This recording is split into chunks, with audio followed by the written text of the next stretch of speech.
Despite what their moms told them, they just aren't talented enough for radio.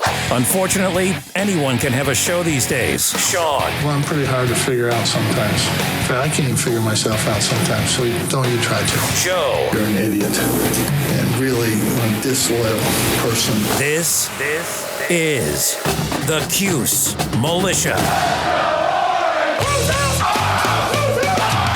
Now, those two unapologetically biased orange-blooded homers, Sean and Joe. It's the most bullshit thing I've seen in 30 years. Welcome, orange men and ladies. Happy Sunday. This is the Cuse Militia with Sean and Joe at Cuse Militia on the socials. Go there, join the militia. The road to the Final Four for Syracuse stops at Houston. The Orange struggled to score against the Cougars' defense, finishing with only 46 points to Houston's 62. You'll hear from us, and we'll hear from you in fan feedback. Look, before we get into all of that, I want to thank, obviously, everybody who hung out with us before and after every game this year. And, this is our fifth season finishing up, but talking SU basketball here on the podcast. So enough can't be said for the comments that were left that make the show, good or bad. It's an integral part of the content, obviously, in the show that we do every week, every game. And, look forward to doing it for football season, too. So everyone on Twitter, the top fans on Facebook, thank you, everybody. And, we'll do our off-season thing as we head into football season. And, hopefully... Now, something tells me there's going to be a little more action as far as college basketball goes. Oh, yes. Yeah, we're going to get into that. Yeah, we're going to get into that. But, just it means a lot to us. I know that we joke a lot about, having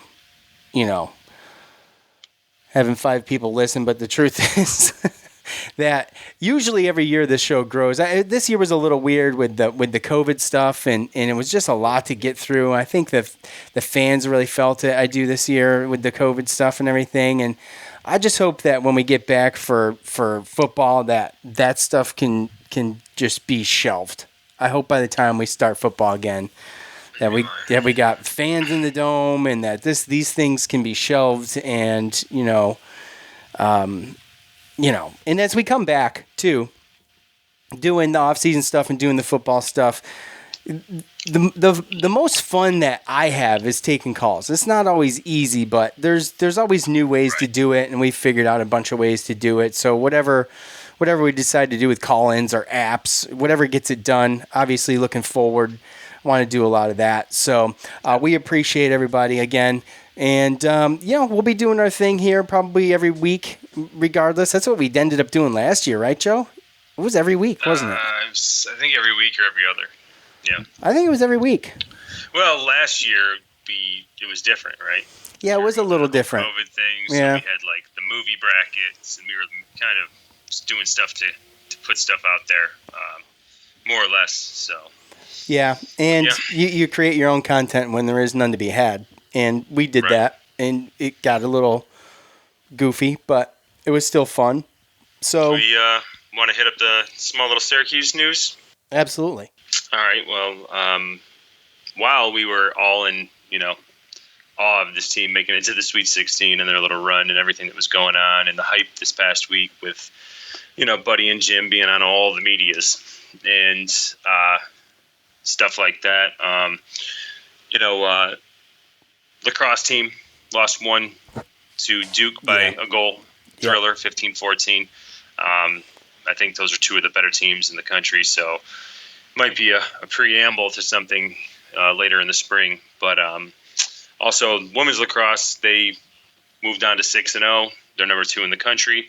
Our women's basketball team fell short in the second round against number 1 seeded UConn, who looked like an animal out there. It's just a well-oiled machine, and they're going to be a tough team to beat. So they got ousted in the second round. And as far as football goes, we got 2 defensive lineman recruits in the last 2 days. One being Malachi Davis, 3-star defensive lineman from Michigan, and today, I don't know if that's Belazar or Belazar Bassett, committed to obviously our team as well, both defensive linemen. So that's the little stuff, as far as compared to the Sweet 16 game that's been going on this past weekend. So. Yeah, all that stuff gets lost in the shuffle. Obviously, I watched the women's game, and it was a tough one. They were completely outmatched, obviously. Yeah. But, Duke's number 2 in the country. So, and Syracuse's men's lacrosse schedule slated with just ranked teams everywhere. Rabid. I think they play UNC. They're ranked first right now. Obviously, they play UNC. I think they play Notre Dame twice. I think they're 6th right now. So it's the ACC is stacked. Yeah, the lacrosse. They're probably stuff, all going to make the tournament. They're just going to beat each other up. So yeah, the lacrosse stuff is brutal for the men's lacrosse, and to lose to number 2 Duke. At least they won all their non-conference, right? So yeah, well, there's 4-2, 1-1 in conference, something like that. So. Not a bad start, man. You hate losing to Duke no matter what the sport is. I mean, I just got to be honest. So, look, it's true. Before we get into the coach montage, let's do a little bit of this. Hear from the good folks over at Bet Online. Now, the fastest and easiest way to bet on all of the sports action, the NBA that's in full swing, college basketball heating up as we approach the Elite Eight, and you can get on all the props in individual games having to do with that. And, if you missed out on the $100,000 Bracket Madness contest, BetOnline has you covered for all the news, scores, and odds. It's the best way to place your bets, and it's free to sign up. Head over to the website or use your mobile device today to sign up and receive a 50% welcome bonus on your first deposit. That's a 50% welcome bonus on your first deposit. Just use the promo code ARMCHAIR. BetOnline, your online sportsbook experts, and ebay.com/sneakers. From rare dead stock to the latest release, you can find the exact sneaker you're looking for on eBay. As the original sneaker marketplace, eBay is a place to go to cop the pair you've been eyeing. In partnership with eBay, Armchair Media will be raffling off 4 custom-made sneakers. Each purchase you make before March 31st through ebay.com/sneakers will enter you into a drawing for a pair of Air Force One low tops. Just send the screenshot of your purchase to Armchair Media on Twitter and Instagram. That is at Armchair Media on Twitter and Instagram. They'll hook you up. Enter yourself. That's all you gotta do. Buy sneakers, enter media. Okay, Coach Montage. I'll be back. I got a lot of work to do, and I know I can get a lot better. So I got to get a lot better if I ever want to think about that. So I'm looking forward to being back and getting back to work as soon as possible. I thought Houston was tremendous defensively. I thought we did a great job fighting back, getting back just before the half. Then we gave them 2 buckets before the half and just 2 breakdowns. But their defense was just too much for us. We missed some opportunities, but I'd give 90% of the credit to their defense. They're really a good defensive team. We did a good job on the boards. We hung in there for us. We did a pretty good job,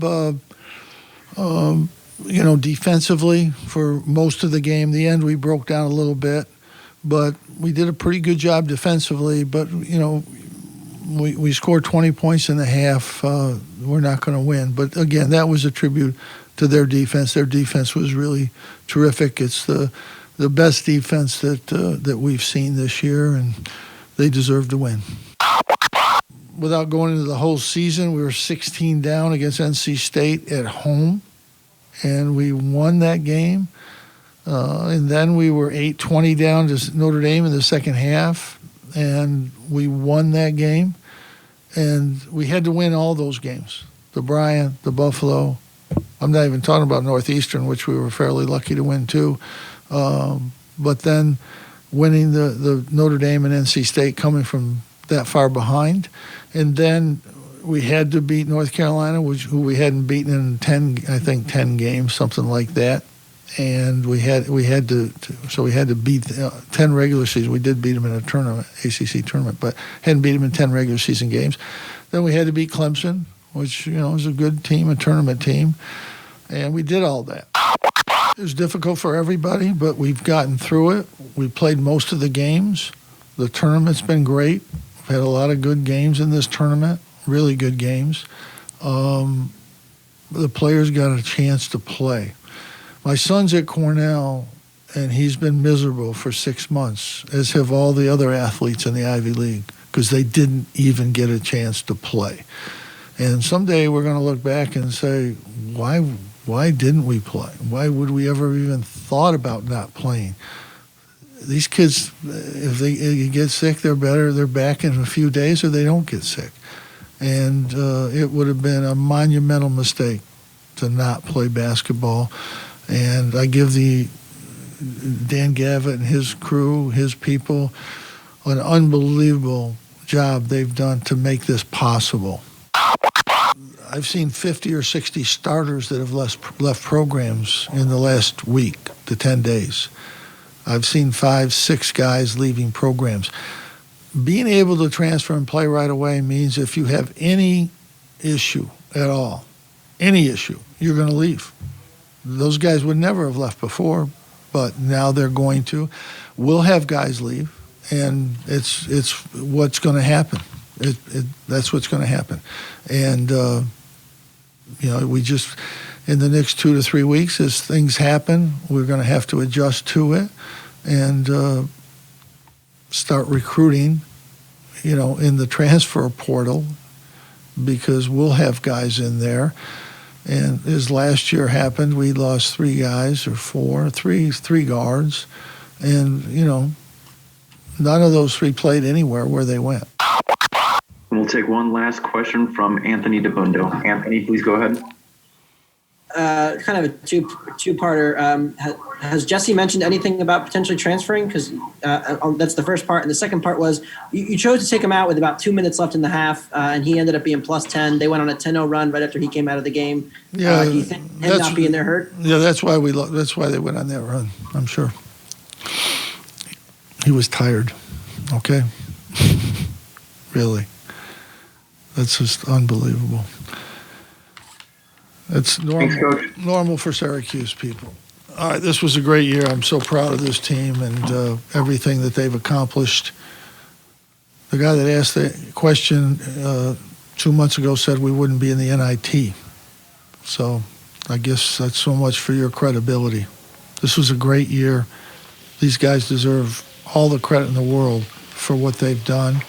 And we happen to lose to a really great basketball team tonight. All right, Joe, let's start at the top with Buddy answering any of the questions that may have been floating around out there about heading to the NBA or anything else, and quite just basically squashed any of that. And I didn't think that, obviously you look at what he's done, and is it a possibility? Could he? Maybe. But is it in the best interest for him? I don't think so. I think his dad would let him know the same thing.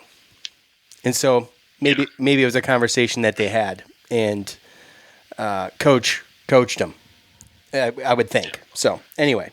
Yeah, I could tell basically just by the interviews and stuff, media and all the shows that they were on this past week when I went back and listened to them, that when a guy asked him about the NBA, he was like, I never really even thought about that. You could tell that he's just very comfortable where he is. This has been his whole life, is being in that locker room, the coach, the dad, everything. It's different for him. You have to understand, he's not going anywhere. And again, I'm sure we'll get into it, but there were some things that happened on Saturday that kind of showed why he still needs some improvement. So a 20-point first half, Joe. You hear Coach breaking down his evaluation of the game and basically what it came down to. 14 field goals for Syracuse at the end of the day, I believe. 26 points second half. This isn't much better. So. Well, and that's where I was going. You have a 20-point first half. You and I talked at halftime and said, look, this isn't going to get it done. And, you got to come out. We said, as we talked at the half, and I may have even put on Twitter, I don't even know, that someone was going to have to step up. And Buddy sometimes does this thing where he has a horrible first half and has a good second half, or vice versa. And we were waiting for somebody to do something, and nothing really happened. Still, Buddy and Gerard, they tied for a team high, 12 points. Game high was 14 by Quentin Grimes, who was, in early foul trouble, but never ended up really being an issue. And when you think about foul trouble, getting someone in early foul trouble like that, even in the first half with the whole team. I mean, look, it seemed like that was going to be the way to go when you look at the first half, right? 1 for 10 from 3 in the first half. What else is there to do? You got to go inside. And I understand it's easy for me to sit here and say that, but as far as the strategy goes, seems like it should have shifted to that. Instead, they were waiting for it to click, and it just never did. Yeah, and that's kind of the problem that Houston poses is, so like they do play that in-your-face aggressive hand check, and Yes. you got to be able to just fight through that. And, there's some teams that don't have the depth that Houston has, so they can just kind of – they get in foul trouble. You get some guy in foul trouble, you start driving, matching their aggressiveness on offense and getting him in foul trouble. Then a lot of teams don't have that depth to continue that, and they'll have to kind of back down a little bit. But the problem with Houston is, as you saw, they had a solid 4-guard, 4-forward rotation. All 4 of the forwards just seemed like it was like the same size person coming in doing the same thing every single time. And even their guards, Sasser hitting those threes, and Giroux, the defense that he had on Buddy was just crazy. And that's kind of what I was going to talk about, was that, I guess Buddy going against an NBA defensive caliber player. And, it didn't look great. And obviously Quentin Grimes, very important to that team because they are a different team. When he's not in there, we saw that in the first half. I don't know you got to give credit to that lineup that was in there when we made that run without, Quincy and Buddy on the bench. But a lot of that had to do with Quentin Grimes being on the bench as well, and their offense not being as good. So there was a bunch of different little things like that, and even Marks. You saw the little lefty, the lefty guy that came in. He came in and he hit some shots too. So the problem with Houston is that they got depth and they're all kind of interchangeable, and you're not going to follow them all out. So they're not going to stop being aggressive. So you got to continue to match their aggressiveness pretty much through the whole game. In which we don't match up well with that type of defense, period. Just driving to the hole and getting buckets and stuff like that is not – that's why you saw Kadari in there as much. And, that's something that, Coach talked about in the presser too, was he was thinking that, Alan Griffin could have been able to do something against these guys because of the penetration that he can provide, but obviously that didn't happen. So, and then he kind of thought that it was going to be a game where Quincy and Mark could have scored, and I thought that as well. It just didn't happen that way. So I think he has eight points in the NCAA tournament in 3 games, something like that. His only 2 points last night came from the line. He wasn't even shooting it a lot. 0 for 3 from the field, 2 of those from 3. And Griffin was a no-show. There's some of that in fan feedback. We can elaborate on that. The run to get into the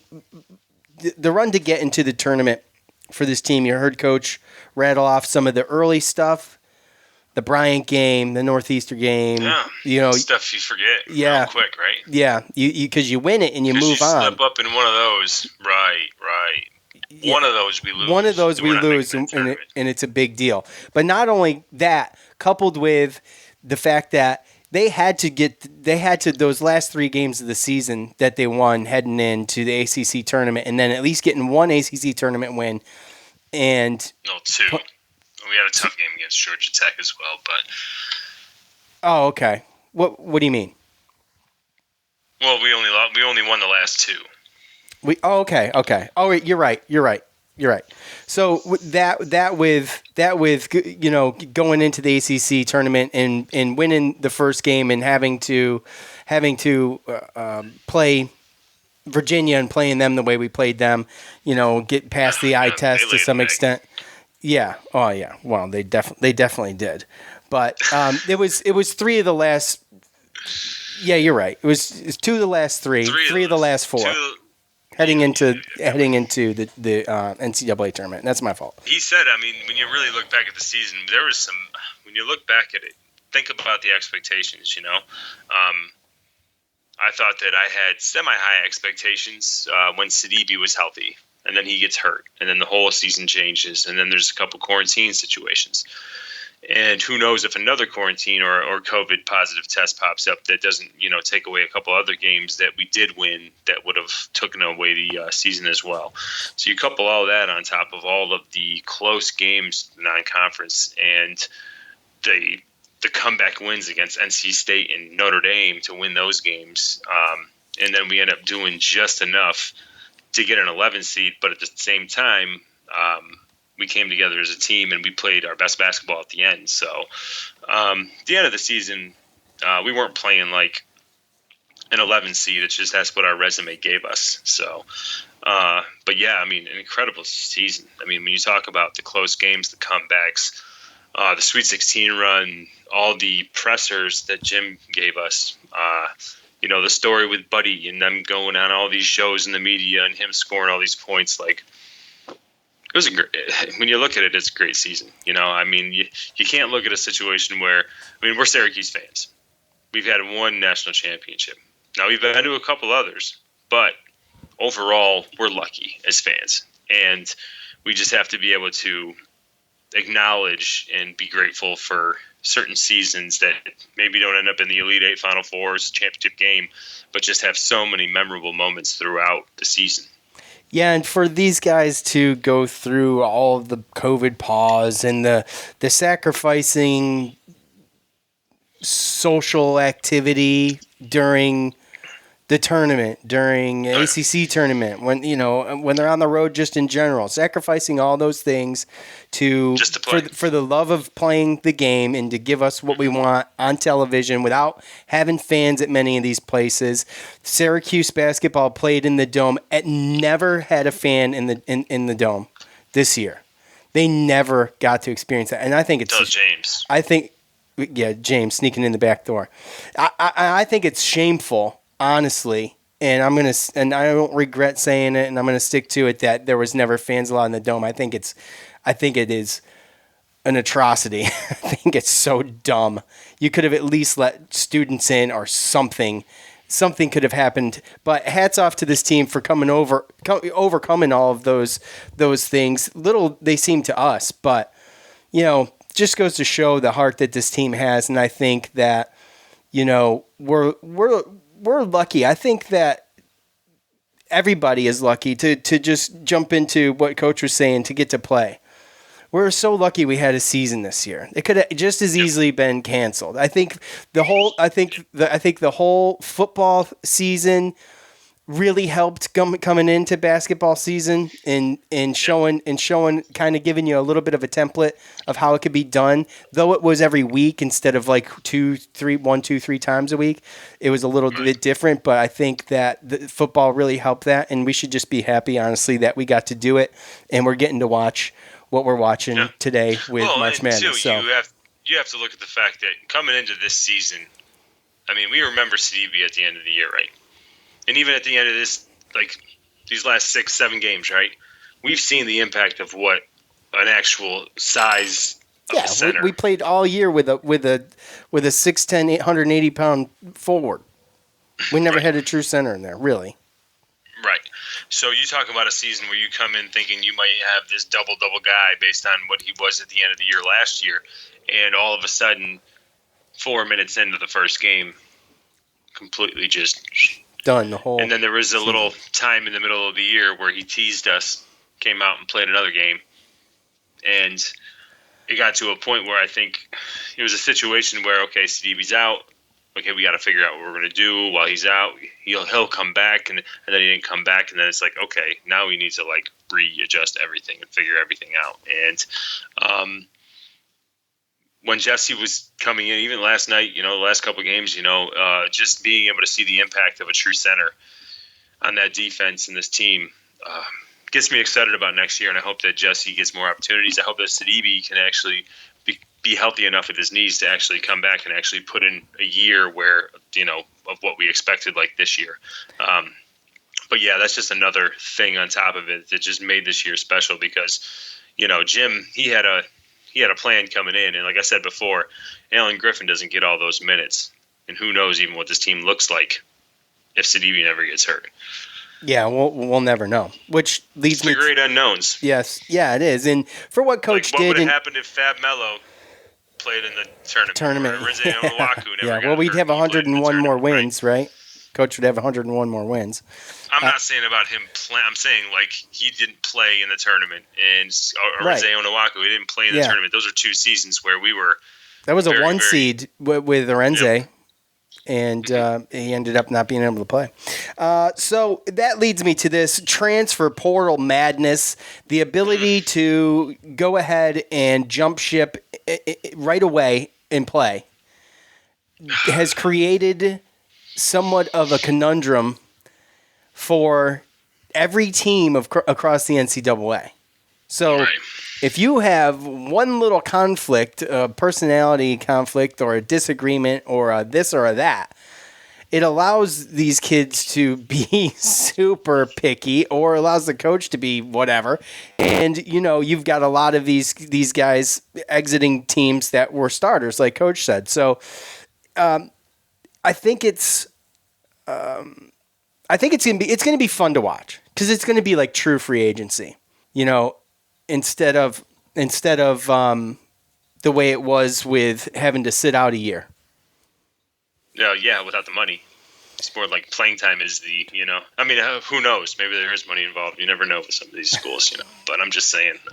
It's in Kentucky. It's going to be a situation where, I mean, you listen to Jim talk about it, and I think obviously he's not a fan. Obviously he's old school. When you listen to him talk, he's like, some of these guys are getting mad and they're leaving and transferring because the coach, was coaching him. He was being tough on them and this and that. And it's going to be interesting to see. I hope that he can, with the relationships that he has with some of these coaches, and I know he's not a big fan of this, but I hope that he can take advantage of it. Because I'll tell you what, the guys that are going to be like that, you get coached and, all I was do was coach him. I was being hard on him. I was trying to push him to be a better player and he just couldn't take it. Like those type of guys, you don't want on the team. So in one aspect, I know that Jim's not a fan. But I also hope that because of his beliefs on it, like that he will take advantage if he needs to and, grab the right players. But I mean, you heard him talk about it, 50, 60 starters he's seen leave. I mean, just going through, the ACC, I was looking at it like Boston College, Winston Tabbs, Jay Heath, Rich Kelly, all gone. Pretty much all their guards gone. Clemson, they lost. And that's because they sucked. They want to go somewhere and win. Probably, yeah. And Clemson lost a 4-star forward, Prosper. Duke lost Goldwire and Brakefield, a couple other guards. Backups, Louisville, right?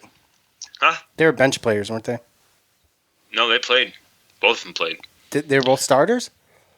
I don't know if they were both starters. Goldwire was a senior, though, so I can understand where he might want to go somewhere else.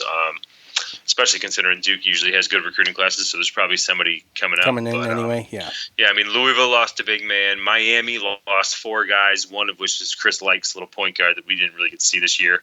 Wake Forest lost 3 guys. UNC lost Kessler, the big man, who I thought was pretty good. So kind of glad that he's, we'll see what happens with Garrison Brooks and Baycott. But and I also hear there's rumors of more to come at UNC too. So plus us, we've been playing, so now all those shoes can drop for us too. Well, yeah, and I mean Pittsburgh, Audis Tony, Xavier Johnson, Terrell Brown, another forward, Jalen Cone left Virginia Tech, but they did actually get a 6'4" point guard from Kansas State transfer in, so.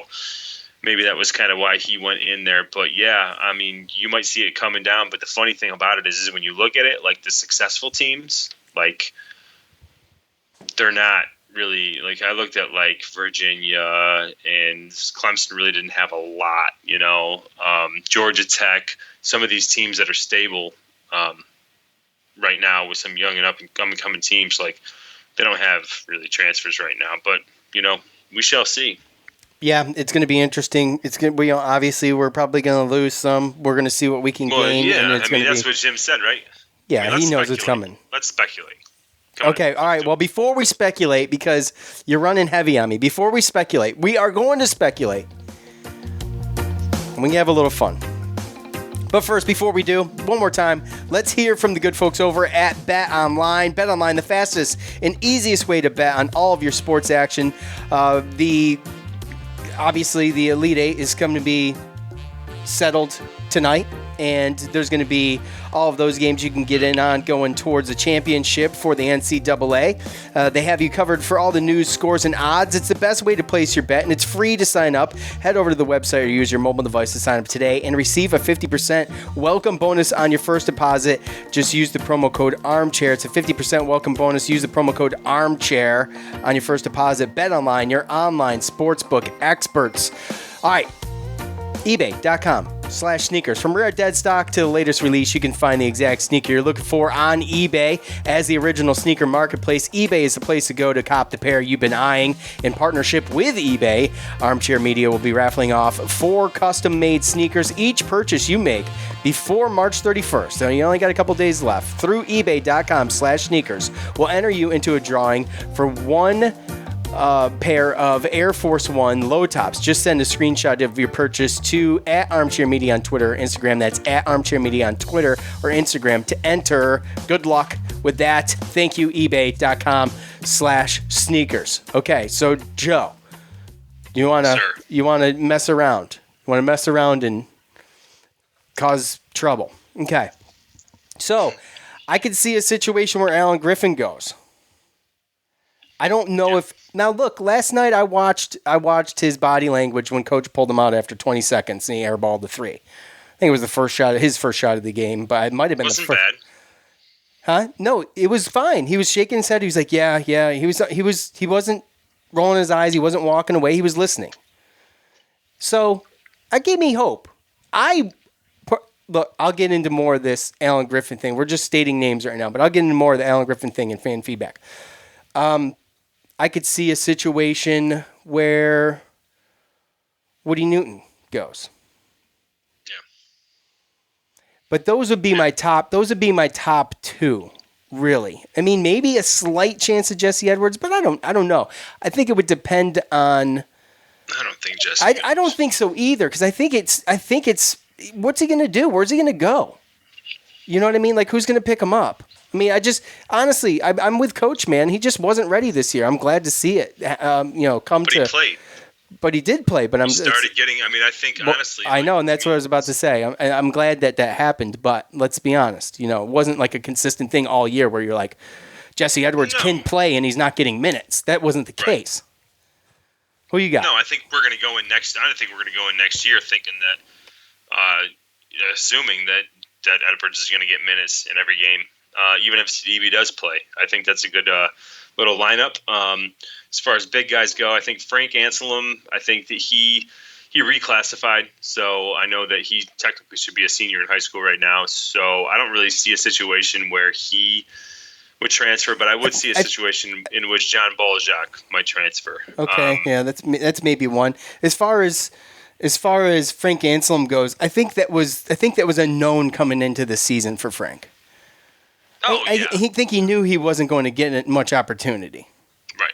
Okay, go on. No, I mean, it's one of those things where, sometimes kids are they dominate in high school and they're not trying to mess around. They get their high school, diploma and they want to get a head start on school and everything. I mean, I think he's going to get redshirted this year, and I'm, getting the head start on school this year and everything will alleviate some things and allow him to concentrate more on basketball in the future. But I mean, you can see he's got a big body.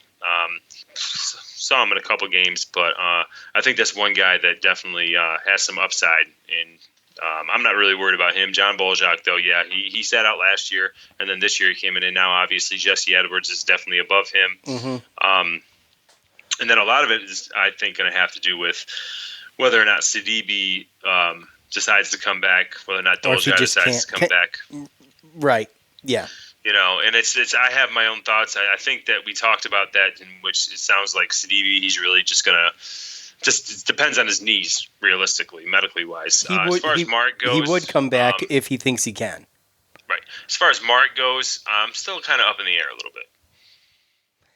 I love the guy, but I think with me personally, for me, it depends on if Quincy goes to the NBA or not. Well, I don't honestly think, like, it's just my opinion from what I've seen, especially at the close of the season. He's been really nowhere. Right, and I kind of feel the same way. I think you need to show I think you need to show these guys something late. If there's someone that's going to come up to him and tell him he's NBA material and to start the process, I mean, you want to get your toes wet. But it's all about potential, though, too. I understand. In the NBA, it's all about potential. You know? I understand. I just think it would be a bad move. Once we got into the ACC play and he started playing against guys that didn't have mismatches and stuff, you could tell that there was a little bit of a difference. So I would expect him to be back. Yeah, and I hope. I'm telling you right now, our only recruit right now, Benny Williams, is 5-star Benny Williams, and I've been watching some of his stuff. Guy's good. The guy will be playing next year. Power forward, forward. So 6'8". Yeah. So yeah. I mean, I don't think. I mean, realistically, and I think that's where the conundrum comes in a little bit with the forward situation, because I don't see a situation after you see how Jesse played. Like, even if Sidibe doesn't come back, I think that either him or Jesse are going to be the starter at center. I don't think Sidibe's going to be healthy enough to come back, bro. Just with the history in this so medically speaking, this was supposed to be a 4 to 6 week recovery on the was it meniscus, right? On the meniscus. And he couldn't go. He couldn't go. No. Yeah. So that doesn't look like a good situation for him. Look, I hope he's I hope he does come back and he can play stronger than ever. But he's had issues. He has issues, and I just don't know. So that leaves a void either way. No, either way, I still think I don't want to see another season with Marek starting at center.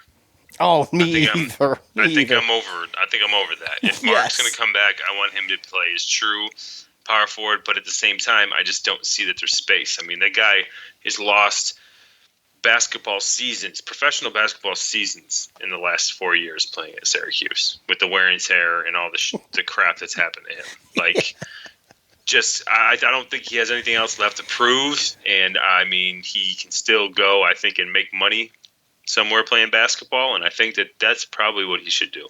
As much as I would welcome him back, I think, right. But that's going to create a bottleneck, man. Yeah, from an emotional, Benny Williams kid is good. From an emotional standpoint, I want Mark to come back because he's the fan favorite. You know, I mean, as far as the lovable guy, like, and we got to enjoy it for 4 years. And on that end of it, I want Mark to come back. But to your point, yeah, I totally agree. I just, if he can go make money, I think he should. And we will bring in some new talent and see what's going on at center once that gets figured out. See what's in the transfer portal. I think is going to be the best bet for Syracuse. It's going to be the best bet for the team. I think. Well, let me ask you this. Okay, if there had to be one, who would you rather we keep between Braswell or Newton? Between Braswell or Newton. I would say Braswell. I mean, I've seen him play more. I think he's developing more than Newton, but he's been here longer. So I don't. It's a tough one. This is his third year. This is Newton's first year. Yeah, it's a tough one, dude. I just haven't seen enough Newton. Not enough, but I think I've seen enough to know. I personally think that he is got the potential to be a better player than Braswell, especially considering Coach talking about. His legs in certain situations with the shins and he's just not 100%. And I just don't know how much better. Like, I think we've been speculating about Robert Braswell transferring for 3 years. I know. So, and the sad thing is that it could easily be a Jesse Edwards, Quincy Guerrier, and Benny Williams starting lineup in the backcourt, and maybe they both transfer. But Braswell's a good kid. I don't know. Well, you never know where these kids' heads are at as far as like academically wise, and maybe he stays. It seems like he's kind of okay with whatever role he has to kind of play. But I don't know if Woody's there. I don't know if Allen's there. I worry about Allen. My dark horse is Joe. Yeah, I don't think so. I just think he's Syracuse. I mean, in his own mind. In his own mind. I get it. But he's proud to wear the uniform. I know what you're saying, but I think from a personal perspective, looking at it from his point of view, I think he wants to be at Syracuse. Oh, 100%. But again, Jim isn't going to beat around the bush, and you're going to have honest conversations with these kids and be like, look, like. I don't think he's there, though. But like I said, I mean, you don't think that the conversation is going to be, look, if Kadari does something this summer and he makes a leap, like, we're going to be I was told we need all three guards. Coming off the bench. Why would it change? Well, that's what he told us, yes. But the kids have to be okay with that. Yes, absolutely. He started the last 2 years. He's a superstar in high school and in both sport and everything like that. Like, that's a tough pill to swallow. So, again, like I said, just speculation and just throwing out reasons why certain people might think about it.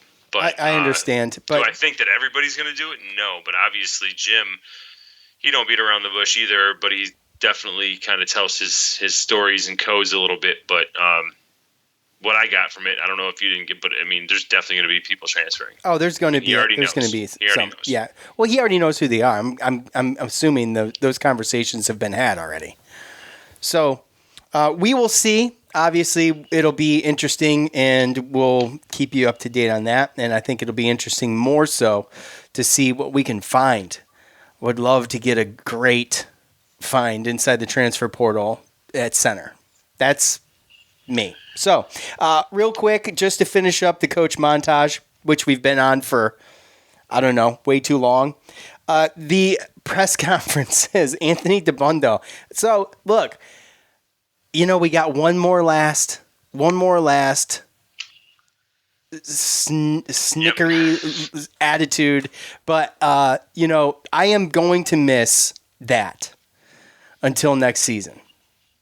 And it's been a ride this year with the press conferences. I have never looked so forward to press conferences in my life. Does Coach contradict himself in press conferences? Yes. Mm-hmm.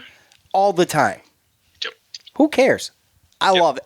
I think it's hilarious. So, yes, he contradicted himself. By the way, he contradicted himself again in this one when he said he was tired. But we were told earlier this year that the kids don't get tired. So, I mean, whatever. Look. It's fine.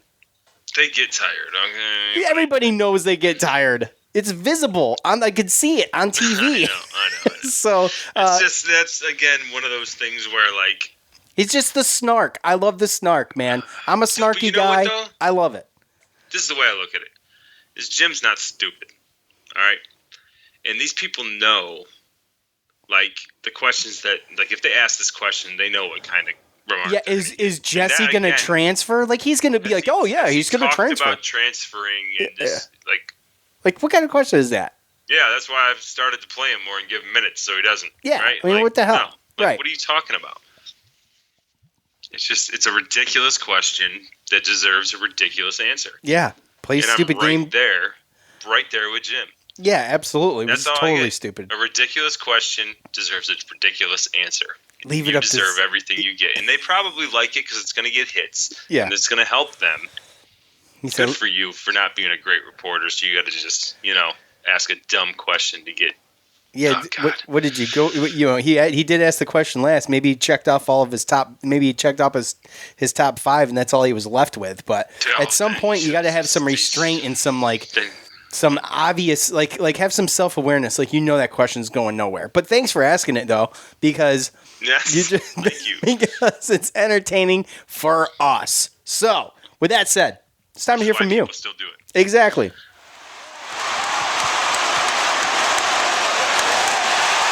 It's time to hear from you, the loudmouths from the Loud House.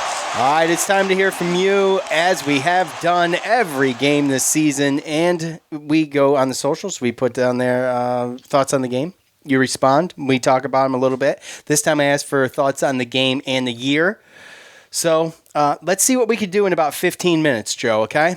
Another slowish start at rfiles90 on Twitter. Another slowish start, hit bottom, but got hot at the right time and had a good run with some national spotlight to send the season. Would like to see next year's team start clicking sooner and get back to an overall standard that we've come to expect more. Can't wait.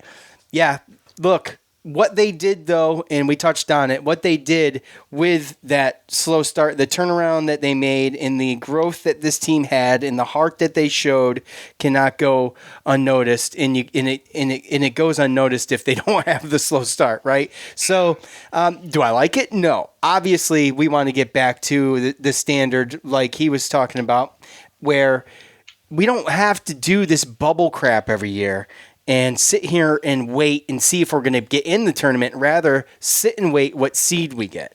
And that was me growing up as a kid. That's all I remember. Yeah, we're going to be in the tournament, but where are we going to be seated, right?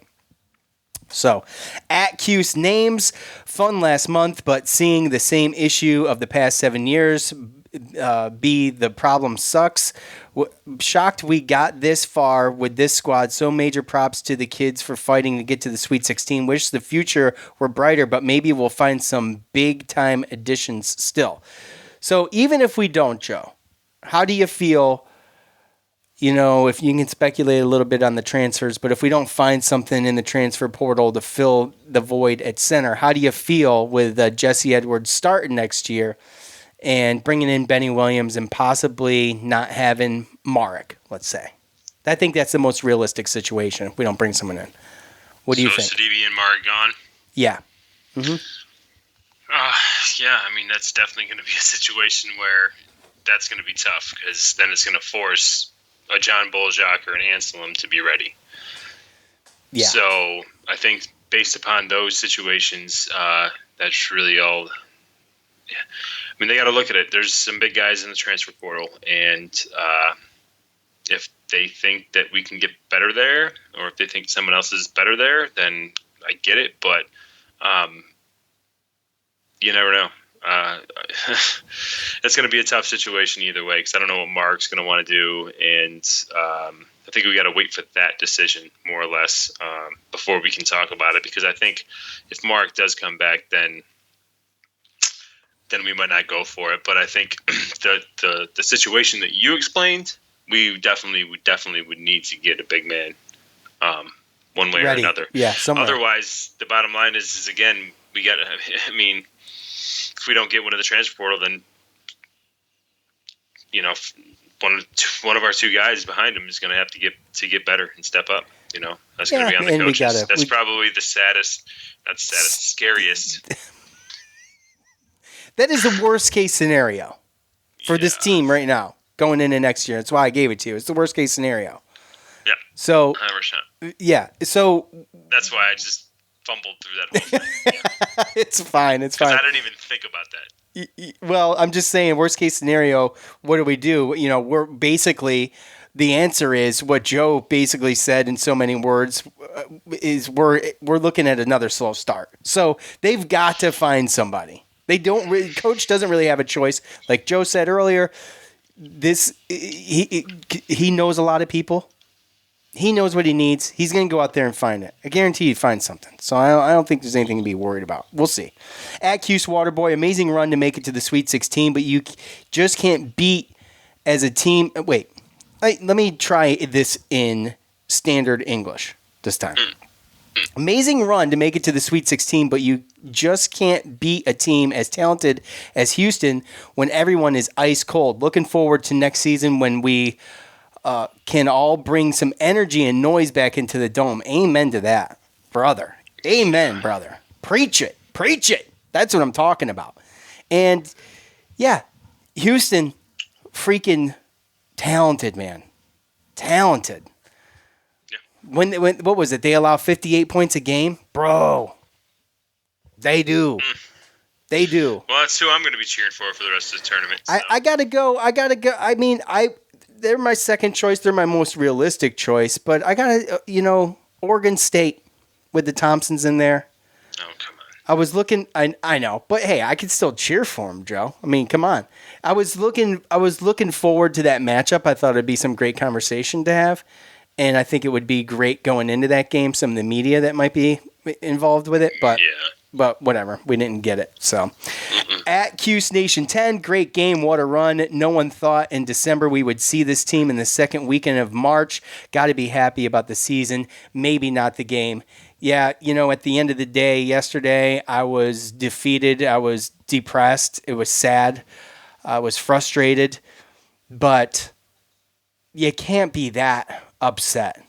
Out of six, I kind of spoke about it earlier, yeah. So. Yeah, out of 68 teams, we got down to the last 16. So, at JForge17, can't complain. Alan Griffin can go. Kadari should start with Joe coming off the bench. Edwards is going to be a big contributor next year. If Benny is as good as advertised next year, could be special. So, look. So he just hit up the whole podcast. Yeah, basically. But he brought up Edwards, so I want to touch on that. To say Allen can go, I think, is a mistake.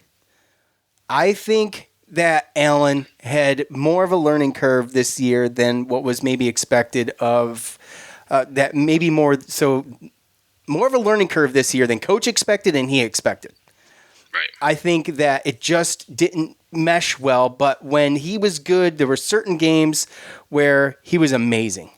And it was a little bit of hero ball and stuff, and he needs to learn to play a little bit better as a team, and he needs to learn to play better defense. But I think letting Alan Griffin go, just be like, he can go, I don't know. I don't agree. I would like to see Alan Griffin return because I think he's going to be way better next year. I think so, too, and I had this conversation with my dad because when you look at the guard spot, I look at Alan Griffin as real. Like I said, we'll never know, but if Sidibe was healthy, Alan Griffin wouldn't have had the games. He wouldn't have had the honorable mention ACC. He wouldn't have had the minutes. He wouldn't have had all that time. So, and I think that he came in knowing that. I think he was smart enough to understand that these were going to be the starters and that he was going to be the sixth man coming off the bench. And I really honestly think that we put him in a tough situation, but he had to try to do it, was play the bottom of that zone. I really look at him as a two guard. And even Joe, as much as he's got, two guard, shooting guard tendencies, he's worked to get better at the point guard, and you've seen that he's done a little bit better job with that. But he leaves, then, we're left with Kadari, Buddy, and Joe at the top. I think next year we'll have enough big guys down low to where Griffin's not going to have to play the bottom of the zone, but what's going to come with that is him not starting. And I think he's got to be okay with that. And same thing with Joe. I think it's realistic to look at Joe as Jim Boeheim and say, look, if Kadari makes a certain jump, you're going to be coming off the bench, and you got to be able to have that honest conversation because those guys got to be okay coming off the bench because Buddy's going to start. Yeah, it's going to be a lot of tough conversations, I think, this offseason. Dominic, top fan on Facebook. It was a really fun ride down the stretch. Love Jesse Edwards and Braswell's roles expand late in the season. I'm excited for next season. Hopefully we can get better athletes so we can compete against lockdown defense players that cause the lockdown defensive players because these Houston players just shut us down. Yeah, look, they did. We were shut down. That was bad. So the expanded roles of Jesse Edwards and Braswell late in the season, I don't know. When we talk about winning games, we talk about there's a lot of times there's not one thing you can point to, win or a loss, that caused it. But the season, I think there's a couple things that need to happen in the season for us to even make it and get to where we got a chance to make it to the Sweet 16, and that was Buddy, and that was the expanded roles of Jesse Edwards and Braswell late in the season. I think if they're not able to go, or they're not as good as they were when they were good, I think we don't, there's a chance we don't even make it in. Well, and that's the thing too, is that there's and that's the one realization that I came across with Houston is that there's a lot of flawed teams out there this year. There wasn't a lot of complete teams. You didn't have the normal schedule and the normal time to be able to develop your teams and develop the roles and responsibilities. And I think you saw that. I think you saw that with Duke and Kentucky not making the championship. I think you saw that with other traditional teams struggling in some of the upsets in the tournament. But Houston was just one of those teams where they had everything. I think that we got better as the season went on, but there was always a situation where we could have a mismatch or find a mismatch or the 2-3 zone. The team couldn't figure it out, and it just messed with them. I just don't think that there's a lot of great teams, but a bunch of good teams with flaws. And if you can expose them and you have a good matchup, then you can make some things happen. And really only when you step into the ring with the big boys and you start seeing the Gonzagas and some of these teams, Baylor, Houston, what these teams are doing you're really looking at, there's only really a couple really great teams. And I'm telling you right now, I'm looking at Houston, Baylor, Michigan, Gonzaga, probably Final Four. And,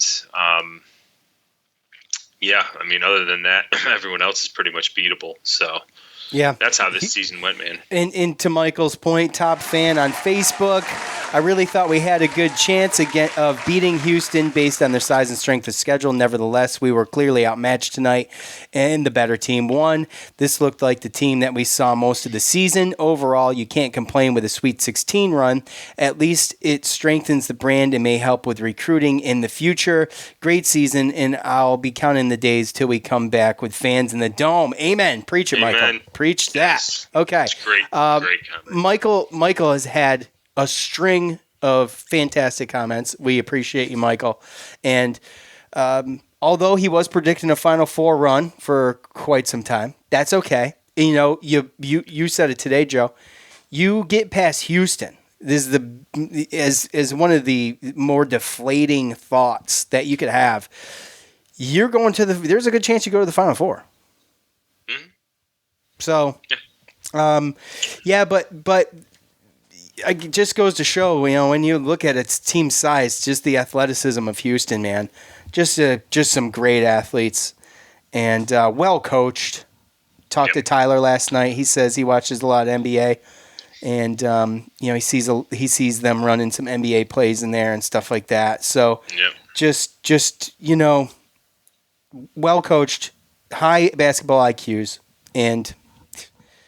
What else can you say? Last time, hey, that guy Kelvin Sampson, he's been waiting to beat coach. Yeah.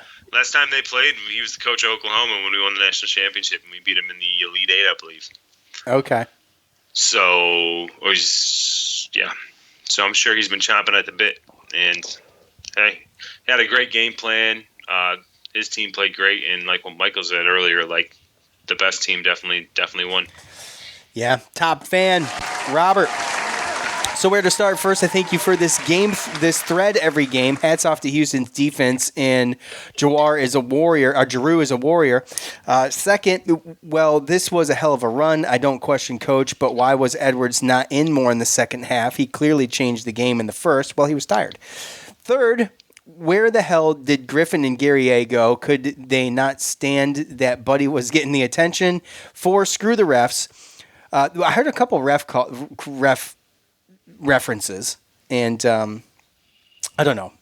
We'll see. Well, I'm going to get your thoughts on that, Joe. 5th, I really hope Mark comes back, but if not, I would like to thank him. He is on my Mount Rushmore of SU players. Quiet, non-assuming, scrappy player that was fun to watch. 6th, Jesse Edwards can be special if he gets some weight on him. So, and COVID screwed the season. So... Jesse puts 10, 15 pounds on. He was a little bit bigger this year, and if he does the same thing, like I said, I think I'm looking for a breakout year for him. I think he proved to me some things. He didn't end the season like Sidibe did last year, but I think he ended the season enough for me to think that, like, expect either him or Sidibe. Like, I want to go back to a traditional center. Yeah. The size obviously messed people up. Yeah. So. Yeah. Look, the refs, I think these games against these really tight, scrappy man defense teams, it always seems like we're getting fouled and we never get the calls. And I just think it's the play. I think it's how it feels. I didn't think that game was too poorly officiated. No.